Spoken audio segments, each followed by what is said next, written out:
রোজকার মতন সকালটা শুরু করলাম 1 কাপ কফি দিয়ে। তারপর আমি ব্লিঙ্কিটে কিছু অর্ডার করেছিলাম, মানে কিছু টুকটাক স্ন্যাক্স অর্ডার করেছিলাম। তো সেইগুলোই এসেছিল, তো সেগুলো বার করে দিয়ে আমি কাজের মধ্যে এতটাই ব্যস্ত হয়ে গেছিলাম যে তারপর যে আমি ভিডিও করব সেটাই আমি ভুলে গেছিলাম। তো সারাদিনে আর কোনো ভিডিওই করে ওঠা হয়নি। দেন আমি ঘুমিয়ে পড়েছিলাম। সন্ধেবেলা ঘুম থেকে উঠে আমার মনে পড়েছে ভিডিওটা তো বাকি আছে।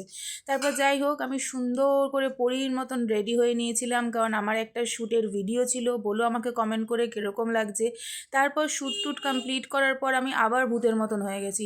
দেন সব কাজ করার পর আমার পেয়ে গেছিলো জোর খিদে, তো আমি সোজা চলে এসেছি রান্নাঘরে। আর এখন যেহেতু চলছে ডায়েট, তো তার জন্য এইসব স্যালাডই খেতে হবে।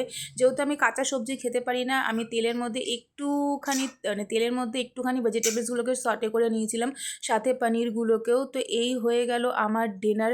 এই ঘাস ফুস কেউ মুখ ভালো করে নিয়ে আমাকে বলতে হবে যে ভীষণ টেস্টি একটা খাবার।